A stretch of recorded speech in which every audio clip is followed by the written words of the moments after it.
Hello, bookworms! Today we are joined by writers Catherine Dellosa and Joel Donato Ching. This discussion will revolve around writing fantasy and being a writer based in the Philippines. Catherine Dellosa's young adult fantasy novel, Of Myths and Men, has been published by Penguin Random House C. She is already working on the sequel for the trilogy, along with a few more projects up her sleeve. She has also penned The Choices We Made and Those We Didn't, published by Brew Multiverse, as well as Raya and Grayson's Guide to Saving the World and The Bookshop Back Home as part of #Romance Class. When she's not lost in the land of make-believe, she works as a games journalist for one of the biggest mobile gaming media outlets in the UK. Joel Donato Ching is the author of Wing of the Locust, 2018 Scholastic Asian Book Award winner, and Madrigal Gonzalez Best First Book 2021, as well as its sequel, Orphan Price.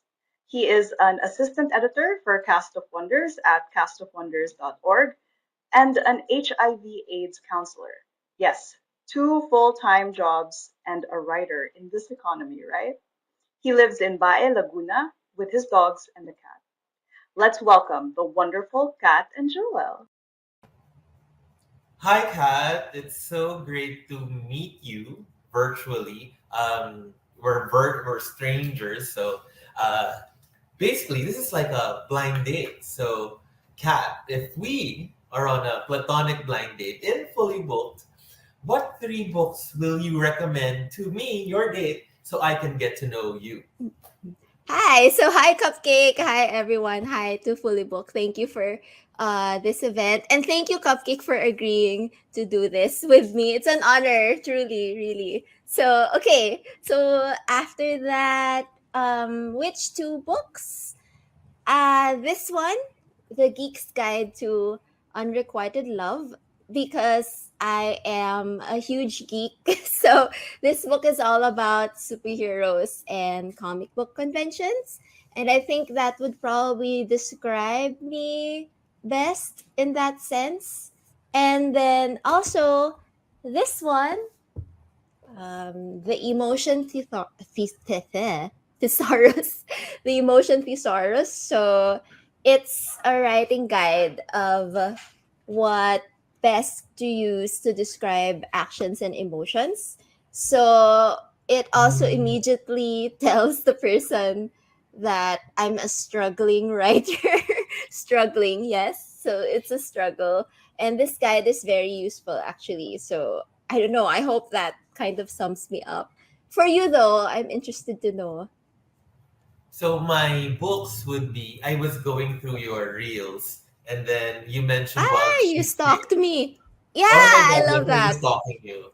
So one of mine is Wild Sheep Chase by Haruki Murakami. Because I wasn't a nice person growing up, and Wild Sheep Chase is about a guy from Japan who, too late, realizes that he's not a good person, and eventually that caused him heartbreak in the end. So spoilers. And Spoiler! the other one also is a textbook from high school, and I think children still read it. Mythology by Edith Hamilton. Yes, So the it's classic. very entry level, and it gets you all excited about that part of our cultures as a planet. Of course, there's no mention of the Philippines. It's mostly Greek and Roman, and then a little bit of Persia and Egypt. But it got me really excited about that. So I hope other people do too. So Yes. let's get started then. So Ooh. I got started on your book. I'm on chapter seven ish. Ah! Um, I'm so so I haven't nervous. had time to finish. I only got the book recently. So unusual characters are very they are immersed in this strange world. So can you talk a bit of how you approach world building in your book of myths and men? Okay, so actually, the thing is, since my book is low fantasy or contemporary fantasy, I didn't particularly have to build a whole new world. So it's something that's grounded in the real world. and I Mhm. just added some embellishments to it. So I think that's kind of my way of cheating a little bit because it's very difficult to build a completely new world for me. Although some writers kind of say that it's more difficult to write contemporary worlds because you kind of have to be super factual and realistic since it's grounded in the real world. But for me, I think the high fantasy worlds are more difficult in that sense. Although for you, for Wing of the Locust, what do you think? Is it more difficult to write contemporary or high fantasy? So it's a secondary world inspired by um, Tagalog mythology. So for Wing of the Locust, particularly, it's more of like a escape, uh, an escape button, so that I don't have to be fully faithful to that genre, particularly and especially because Tagalog mythology is mostly erased in because of the Spanish colonialism and all that jazz. But I was reading through your book, and what I really liked about it is that there is a secondary world. Spoiler again, but just not present Okay lang. It's okay. in the book. It affects the stories in the book, but there is a secondary world happening, and where it affects us in our domain. So there is an aspect of world building there when it comes to the spoilers, the pures, and the hostiles. So I'm very Yeah. excited about that kind of energy of other cultures affecting cultures that we are native to. So there, in dreaming of this imaginary worlds, the hostiles and the pures, and then how they migrated here. What aspects did you settle on first? Like, um, so they have separate cultures, geography, political systems. What limitations do they have as these aspects? And I know some of the answers because I read. No, but go Yeah. please, No, details. for the benefit of those who haven't gotten the book yet. So it's a great question, and actually you already mentioned the word limitations. So I think for me, that's the first thing that I kind of try to think of or conceptualize, because for me what actually makes characters and worlds interesting are the limitations. So it's more of what they can't do or what's not allowed in their culture and stuff like that. So in the book, actually, what kind of came first were the characters. Because usually, and of course, I know you would know this, but the characters in our head kind of like speak to us, and they want their stories to be told. They're very demanding in that sense. So it's the characters that came to me first. And then when they demanded that their stories be told, I kind of try to think of the limitations that they have. So for me, what makes a character super compelling is the weakness that they have. So for example, I oh my gosh, I might spoil my own book, but it's just that they have limitations in how they survive or how they move Mm-hmm. around the world or on Earth. So it's also something that I really like with superheroes.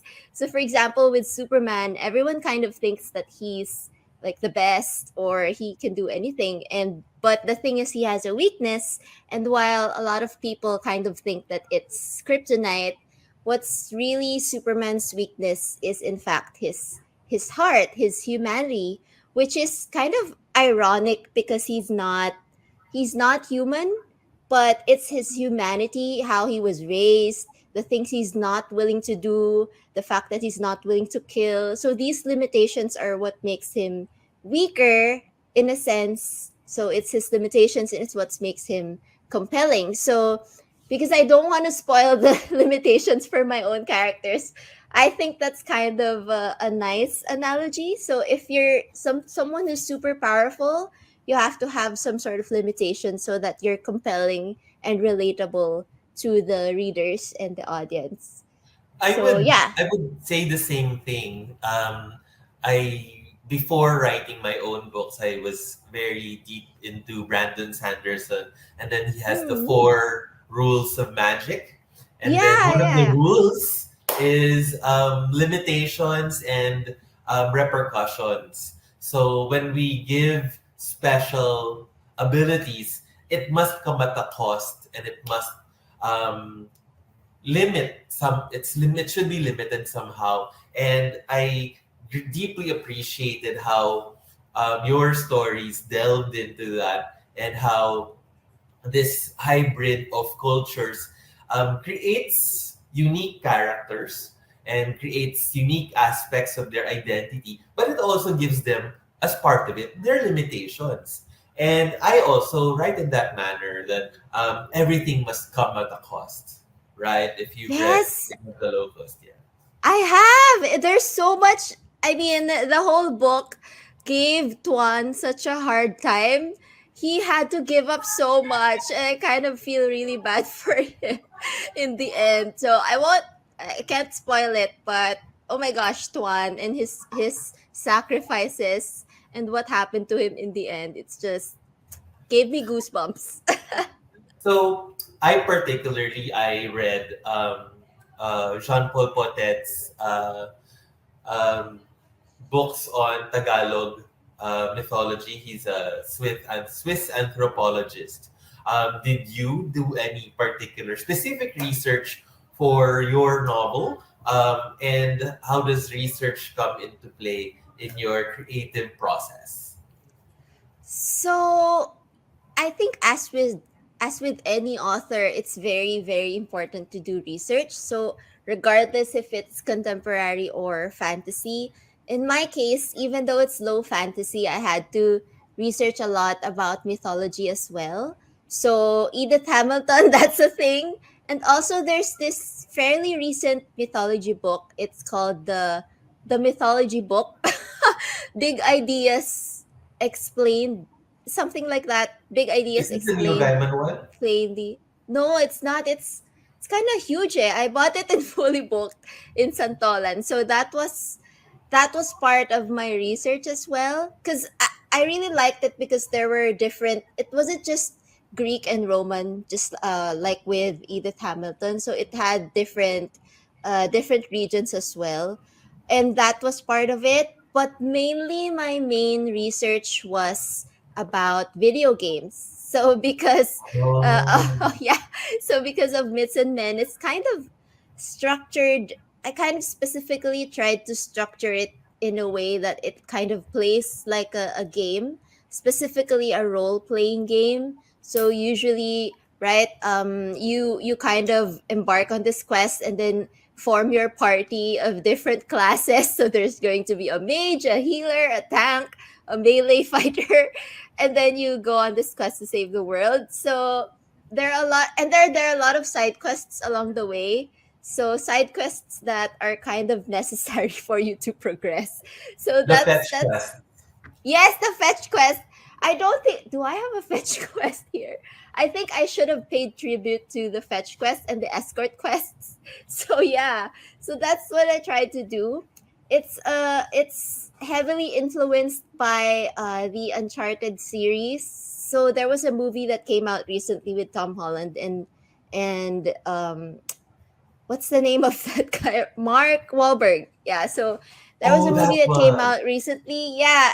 And for me, well, I didn't like the movie so much, but I'm a huge fan of the franchise. So there were four games under the Uncharted series plus an expansion DLC or an expansion. So that was kind of the one of my main influences, and also The Last of Us back then when it came out on the Um, PlayStation 3. So now it's very the ultimate popular. escort quest.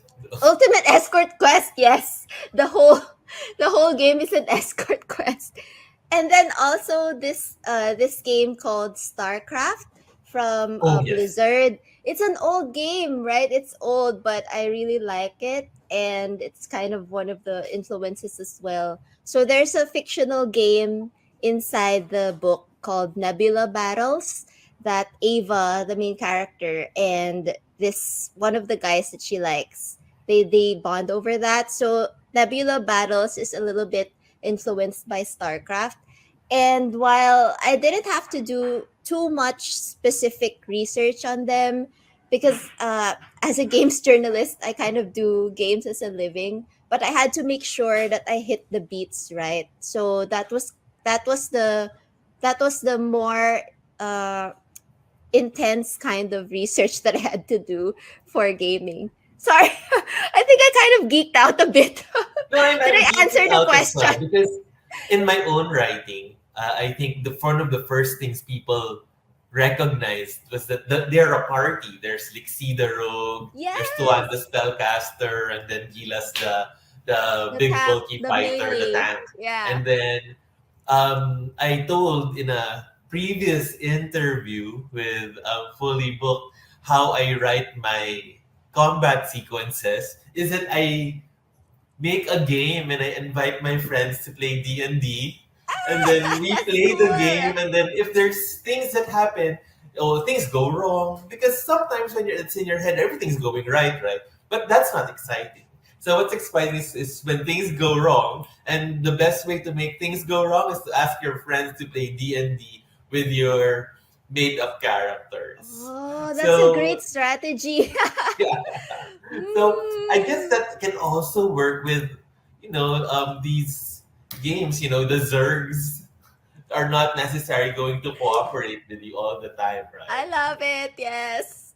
They're my So favorite. now The that we've talked Zergs. about our influences in mythology, and folklore, so how does folklore inspire us to speculate in our fiction? So how does, like for me, I was going through your stories, and we were talking about this over chat, that the Manananggal is survived colonialism. The mythology of the Manananggal survived the 300 years of colonialism because it was permitted to perpetuate. The concept of the dangerous woman is dangerous to the Catholic faith. So the patriarchy kept that alive, and you have to wonder why. And because the woman abandons her lower body, it's not just because it's too heavy to fly with, but that's also a possibility. But the manananggal removes her uterus and becomes not a childbearing object for the patriarchy, but she becomes her own woman capable of flight and a power to be reckoned with. So this inspires me, like, so it's not necessarily true, but I speculate on it. So how about you? What aspects of folklore inspire you to speculate? Yeah, so actually the fact that you did tell me that over chat, and I was mesmerized because I did not know that, and it makes so much sense now. So, yeah, so actually when it comes to speculation, what I do love about mythology is that you can kind of create your own spin to it. So that's what I wanted to do. In a sense, for example, with say the Manananggal, so it's usually seen as this malevolent creature who wreaks havoc and panic and terror everywhere she goes. But I wanted to portray these myths in a more positive light. So I wanted to make sure that why do they always have to be the bad guys, right? So why can't they be on our side? So that's the basic premise that got me speculating on what they can be. So I tried to think about how I could make them more friendly, so friendlier. And that's how the idea of the aliens came to be, and how they're all just trying to survive. And I wanted to make sure that the readers could somehow empathize with them rather than fear them because they're on our side. So that's what's beautiful about mythology. So you can create your own spin to it. And I don't think anyone's, I hope not. I hope nobody's going to get mad at the fact that I changed up plenty of the origins of the myths, but that's fantasy, right? So you create your own out of your own imagination based on these creatures. So yeah, it's fun. It's Yeah, fun to speculate. it reminds me of the Jano Silang series, where also the Manananggal are benevolent fighters on this Yes. side of good. Um, and it also reminds me of how we mutated the term yawa. Nagmalitong yawa is one of the diwata of the Panay epics, but because of the influence of the colonization, yawa has become to mean demon instead of goddess. So it's Oh. always something that we need to reclaim from history, all of these ideas that was taken from us. And although it's very difficult to prove that it's otherwise, that's where speculation and fantasy comes in. It allows us the liberty to reclaim what was transformed and transmuted by 400 years or so of colonialism. But I also want to commend that the I was surprised that it was not in the Philippines. So another spoiler. Because Yeah. I couldn't possibly. I guess some of the research would have to come in to how does language and culture differ in a non-Philippine setting? Because by default, I'm writing as a Filipino. So that must have also been part of your research, right? Yeah. So the fact that it wasn't set in the Philippines is a deliberate choice. So even though I did sprinkle a few random Filipino terms there, just for flavor, but it's specifically not set in the Philippines because I wanted to make sure that we as Filipino authors, aren't just boxed by this certain notion that you have to write about something specifically Filipino, which is great. I mean, it's wonderful that we can write about our culture, but when it comes to international markets, I often have some beef about this because when they see that you're Filipino, they automatically brand you as someone who supposed to write only about Filipino cultures, which is really very limiting. And I hope that any Filipino writer who's aspiring to be published internationally as well, I hope they won't feel limited or boxed simply by all of these notions that other countries want to impose on us, because just because you're Filipino doesn't mean you have to write only about Filipino stuff. You can write about whatever comes to mind. You can write about anything you want, anything. The only limit that you have is your imagination, as they say. So you can write the next Star Wars or the next Harry Potter or whatever. Uh, it doesn't have to be something that's native to you.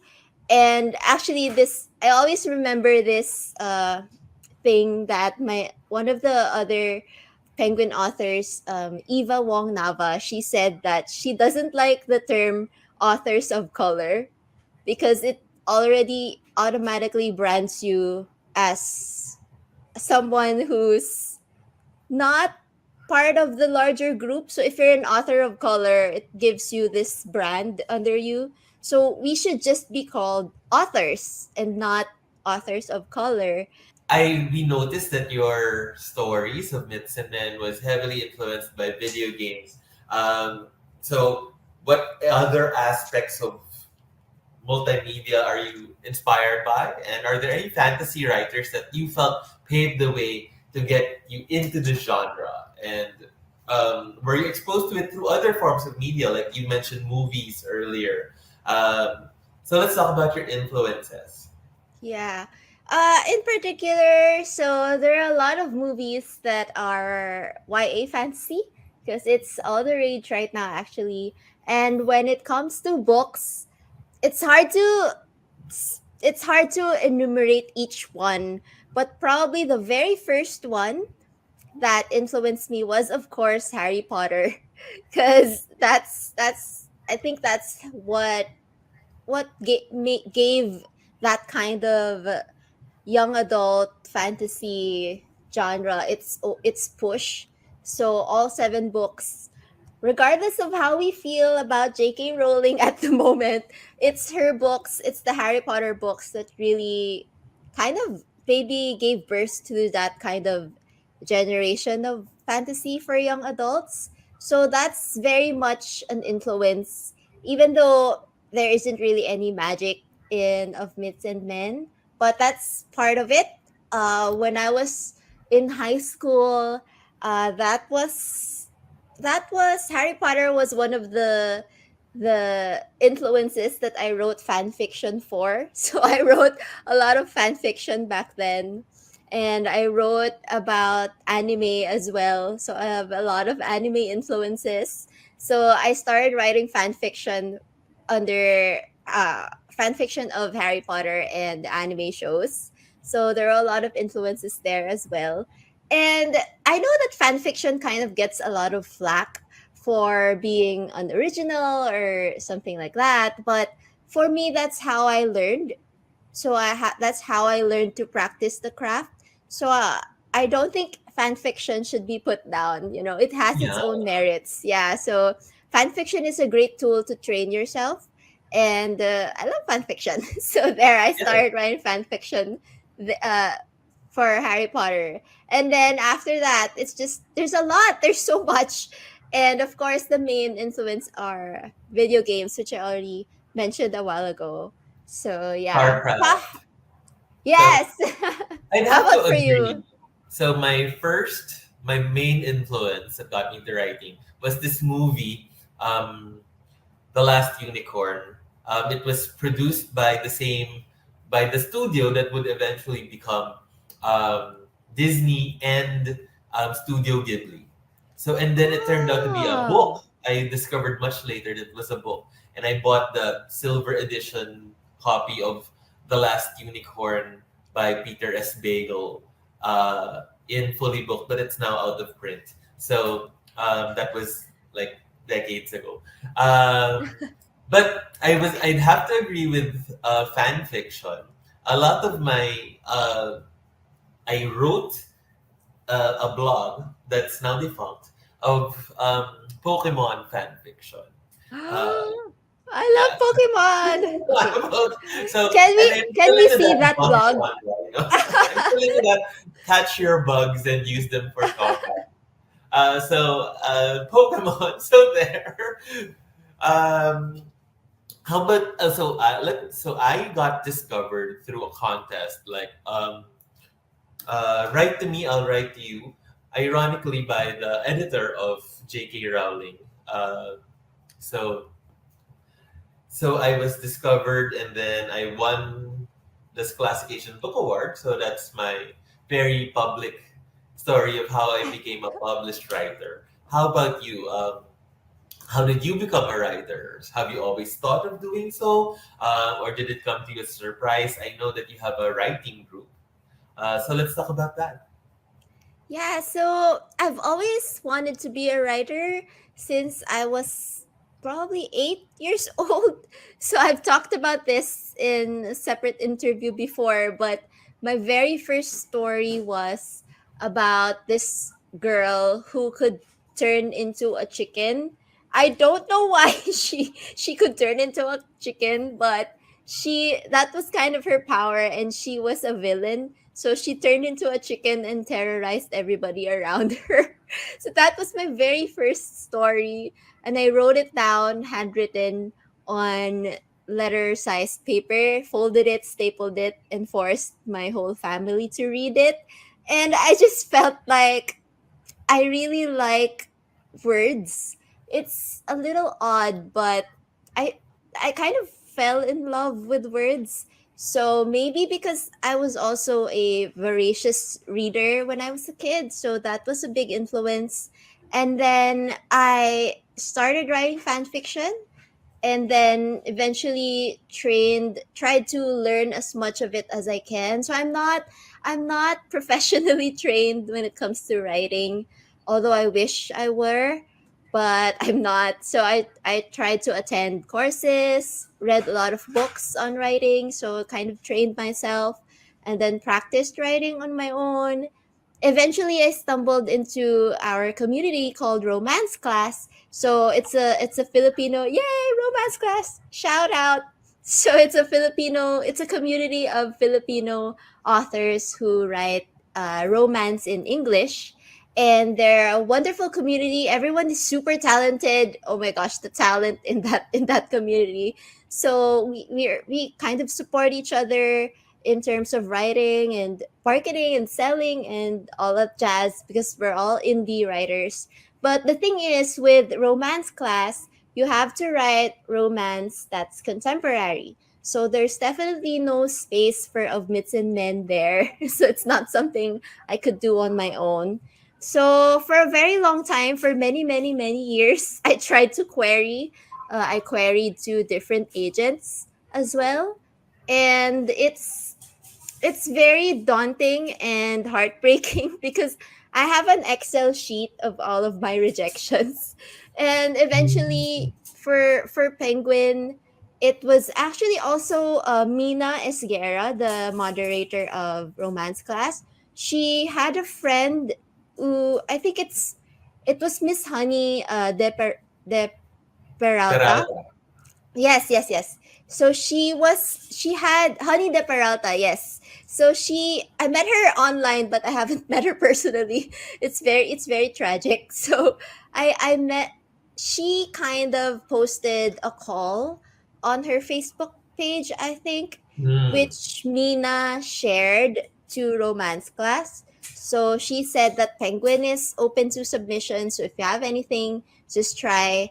So I literally just went to the website of Penguin and looked for their submissions at email, the general submissions email, and just sent my email there, sent my query, and it was a shot in the dark. So you never know if you don't try. And a Yes. year later, yeah, so a year later, a full year later, I got a reply. So it was a torturous wait. But even then, I was still trying to query with other agents as well. But that offer came at the right time, I suppose. So it was a year later, and 2 years later, the book came out. So that's how it came to be. It's a lot of rejections and waiting around happening. So that's a very important jumping board for our next question. Let's talk about being a writer in the Philippines. What compelled you to submit to a foreign publisher? Me particularly, I thought I needed a big brand like Scholastic Asia to carry my story. As a young person, I thought that lent it validity. Of course, I also recognize that indie publishing and self publishing are very valid. Um, and I've come to realize that, maybe it was just my childhood ego, haha. But anyway, but what also was important about a foreign publisher is how much easier circulation is. Being an indie publisher, as you mentioned, like say through Romance Class, I have my own organization, Lira. Circulation is very difficult if you're an independent publisher.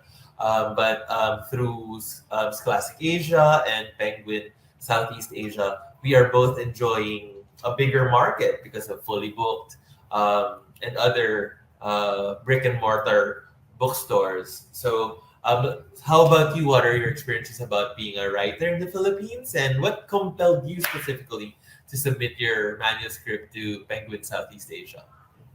So I've mentioned it before, but actually, there was no shame in saying that it was your childhood ego that prompted you to submit. I think we all have dreams of that, right? Who wouldn't want that kind of dream, right, for yourself? But for me, though, what actually compelled me to submit was the fact that of Myths and Men wasn't under romance class. So because it's not contemporary romance, I couldn't push it.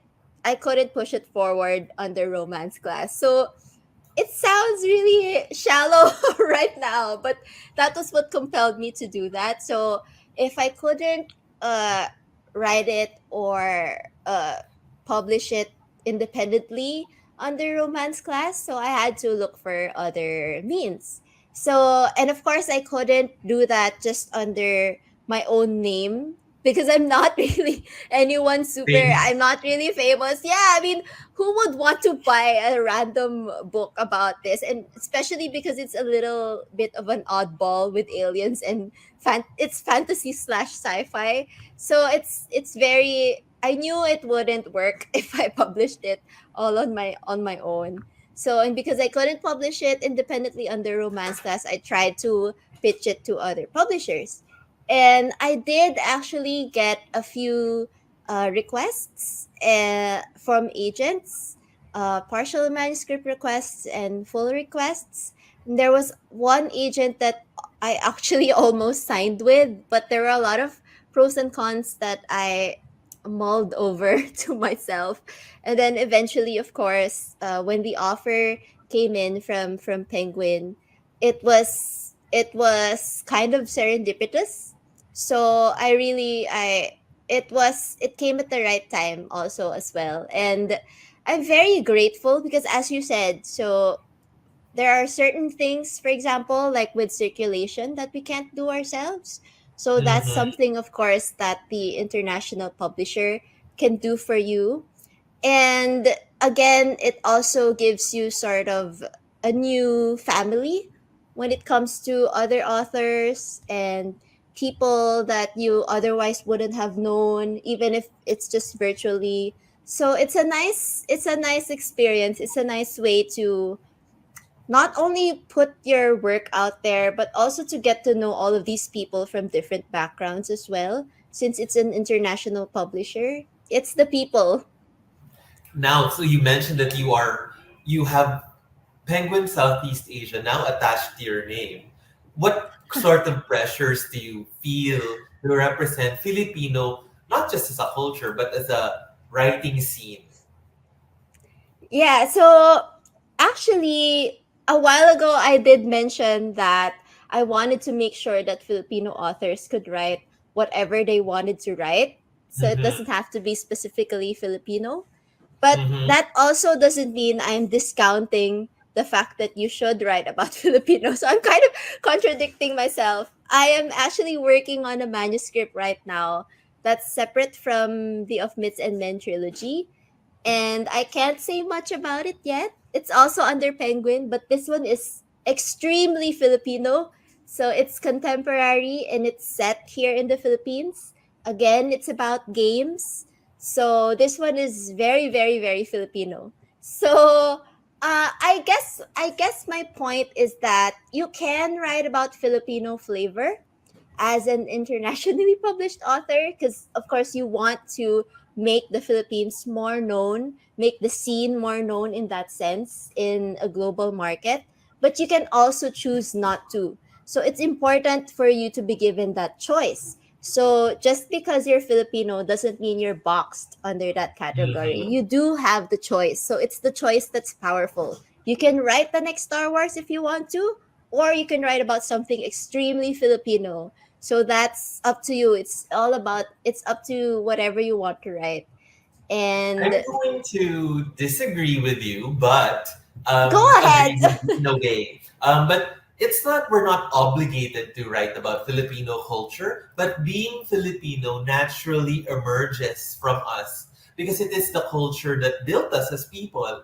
From what I've read in Of Myths and Men, there's still the values of family, the values of how romance and courtship, and the torpe eksena, right? It Yeah. doesn't necessarily have to be black and white. This is Filipino, but our Filipino-ness emerges naturally. So this pressure to turn on the Filipino button That's a fallacy. Our Filipino-ness Exactly. comes out naturally, and there's no actual the pressure from the international market to write about Filipino culture. That's fake. That's a mask. That's performative, as they tell say. So, but when we write, our Filipino-ness emerges naturally. It bubbles up to the surface, and it's more beautiful that way. You Um, actually explained it better than I did. So thank you for that. Oh, I do want to point out, since you mentioned about our Filipino-ness, one of the things that I take a lot of heat for is that I usually kind of do away with the parents when it comes to YA, which isn't uh, something that's very Filipino. So it's difficult. So I'm calling out myself because I usually write the young adult main character. I because I want to make them independent. I usually do away with the parents. So it's an absentee parent syndrome. They say that it's also present in Disney. So because you want the YA, the young adult character, to grow. So that's something that r- I really want to correct in some way. So in this, like I mentioned there, I'm working on another book that's separate from the Of Myths and Men trilogy. So I tried my best, because it's set in the Philippines and it's very Filipino. I tried my best to make sure that the parents are very much present there, because I don't wanna offend anyone. But I just remembered it now, that Mabunyi is also kind of, not present in present, Juan's life, right? So I or don't know, was that rather, a she was conscious removed decision? early. She Yeah, was was that a conscious decision for you? um that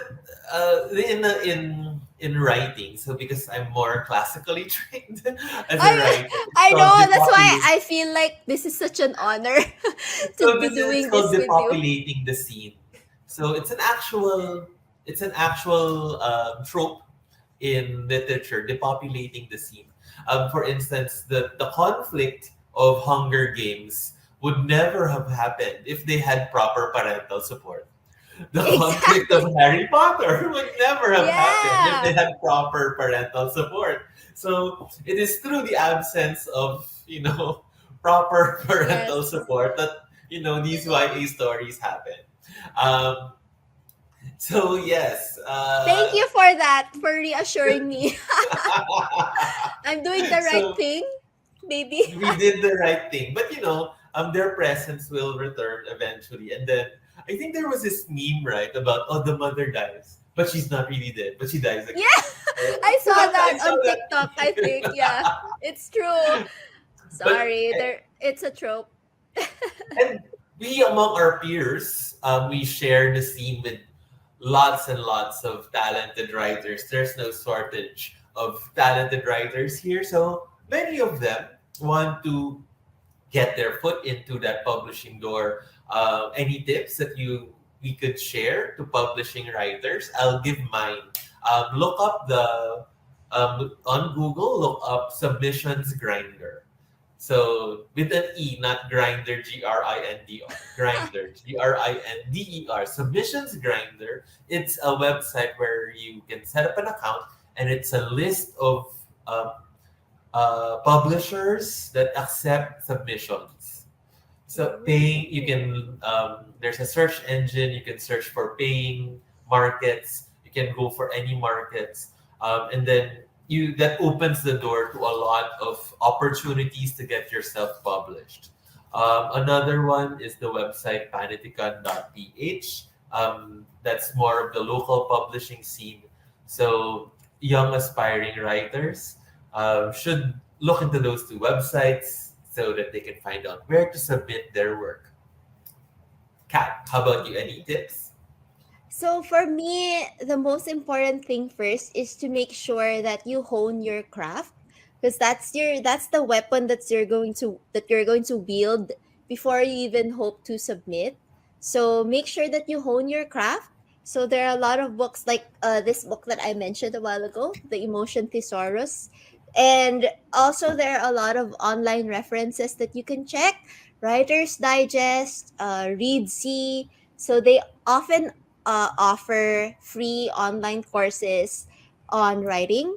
So make sure that you never stop learning, because I myself also haven't stopped learning. So I try to read as much as I can, and then catch these online courses if I can. I follow people who give writing advice. So it's very important to keep learning.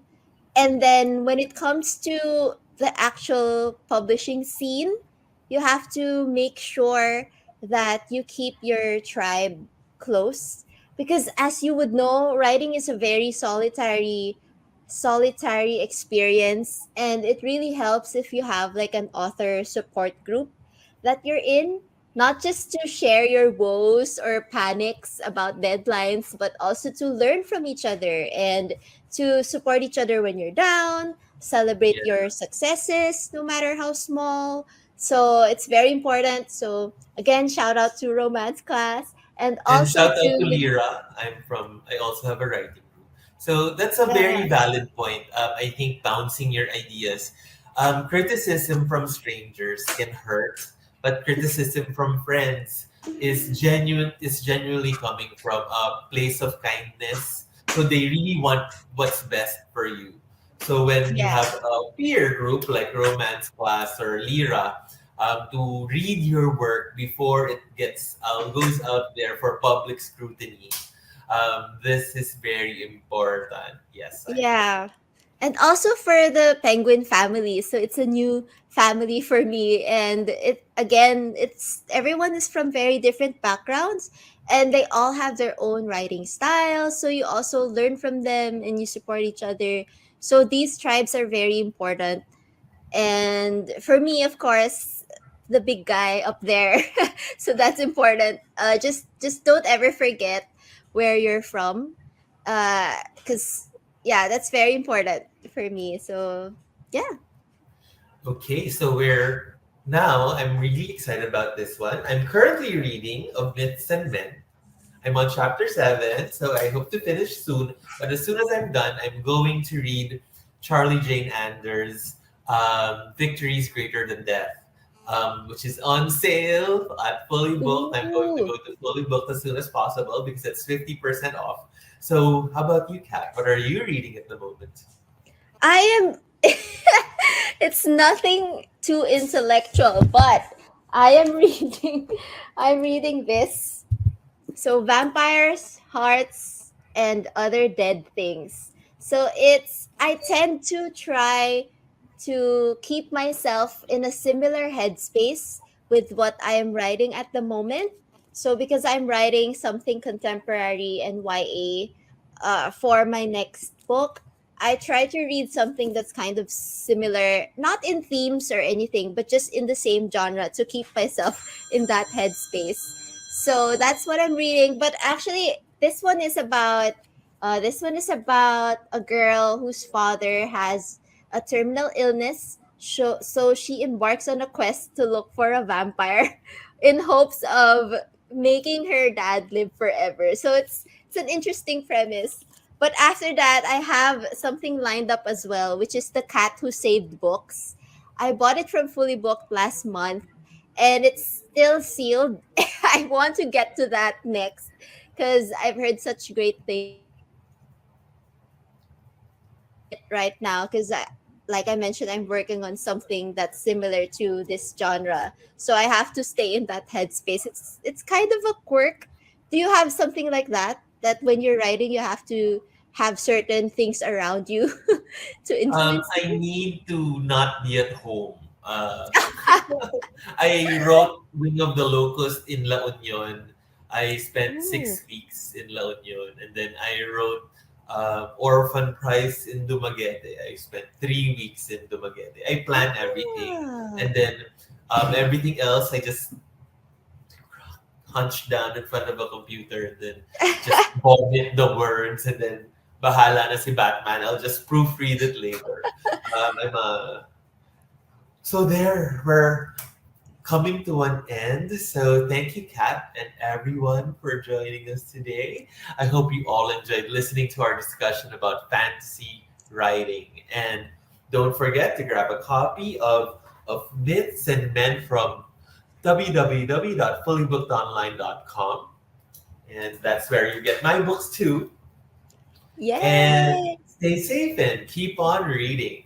Oh, hang on. Before we say goodbye, I do have an exclusive reveal that I want to share to our viewers. So, Of Myths and Men is the first of a trilogy, and already we are hard at work at the second book in the trilogy. So, the sequel is going to be I haven't revealed this yet to anyone, but the sequel is going to be titled Of Life and Lies. So it's going to be more dramatic as the second book, and it's hopefully going to come out really soon. So working really hard on it, and yeah, so please stay tuned So for that one as well.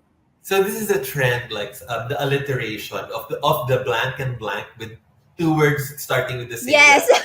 Oh Yes. my god, I'm Mm. amazing! So excited for that. So Ah, I'll thank finish this as you. soon as possible so I can start reading that when it comes out. Yay, thank you guys, thank you everyone, thank you Fully Thank Booked. you. Stay safe, everyone. Keep on reading.